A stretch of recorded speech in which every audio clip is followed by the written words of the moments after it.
Every year, over 200 million people alter their consciousness with a single plant, convinced something outside them is doing the altering. And maybe you felt that too. The sense that a substance changed you, showed you something, took you somewhere you couldn't reach alone. But the Hermetic principle of mentalism says something that contradicts that completely. Nothing enters your mind that wasn't already structured to receive it. Today we prove that cannabis doesn't open a door in you, it proves one was already open. Here's how we're judging this. Not vibes, not TikTok mysticism. The 7 Hermetic principles as recorded in the Kybalion, cross-referenced against real ritual use.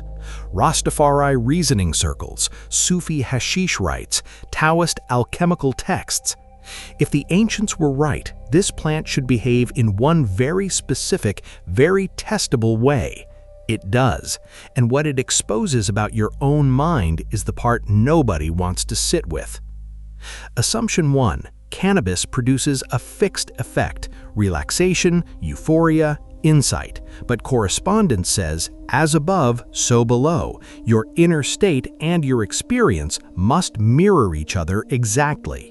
Same plant, same dose, wildly different outcomes. That's not inconsistency. That's the law working perfectly. Rumi warned of intoxication that mimics awakening but leaves the soul untouched. Taoist alchemists blended it to sharpen perception, not dull it. Rastafari reasoning sessions pass it clockwise, like time itself, only inside deliberate structure. 3 unrelated traditions, 3 continents, 1 identical rule. The plant is neutral, the vessel isn't. But wait, if the plant is neutral, why does the modern use feel so consistently chaotic? Assumption 2. Context doesn't matter. A hit is a hit. Here's the metaphor. Using cannabis without ritual is like running a modern operating system on a calculator built for addition. The hardware was never asked to hold what you're now feeding it. That's not the plant malfunctioning, that's the vessel. Assumption 3. What you see under the influence is either meaningless noise or literal spiritual truth. Correspondence rejects both. What surfaces isn't random, and it isn't necessarily prophecy. It's your own inner architecture reflected outward, exactly as it already exists. Which means anxiety, paranoia, that watched feeling people report, that's not the plant attacking you. That's mentalism, mechanically demonstrated. The mind generates the experience. The plant just removes the filter that normally hides your own state from you.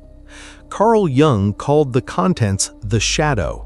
The Kybalion called it correspondence. Same mechanism, different vocabulary. But here's what almost every commentator on this subject has missed entirely. Earlier in this channel's Emerald Tablet breakdown, we proved the phrase "as above, so below" describes information transfer, not poetry. That exact mechanism governs everything happening here. Here's a genuine fork scholars don't agree on. Does removing the ritual container destroy the plant's spiritual function entirely, or does the modern solitary user simply face a harder, unassisted version of the same law? Some argue no ceremony means no safety net, pure risk. Others argue the ancients had help precisely because they knew this internal work was never actually about the plant. Drop your answer in the comments. I've gone back and forth on this one for weeks. So the answer seems settled. Cannabis obeys mentalism. The mind generates the experience. Ritual just stabilizes the mirror. Case closed. Except that explanation still assumes the mind doing the reflecting is a fixed, known quantity.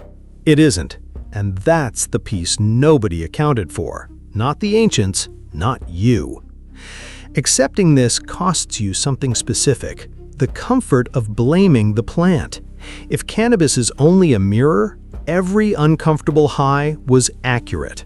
Every anxious spiral was real data about you, not a bad batch. That's a harder thing to sit with than wrong strain. Here's the blind spot variable. Everyone, the ancients, modern users, even this investigation until now, treated the mind being reflected as a fixed, complete thing.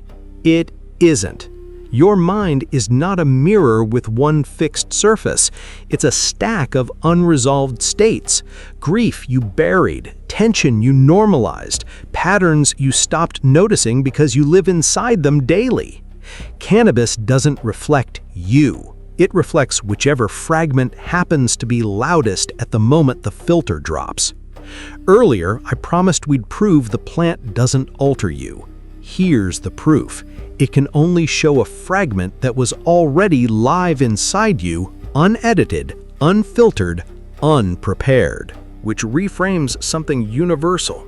That racing heart after a hit, the sudden self-consciousness, that's not the plant malfunctioning, that's correspondence functioning exactly as designed, showing you the exact state of your own inner temple in real time.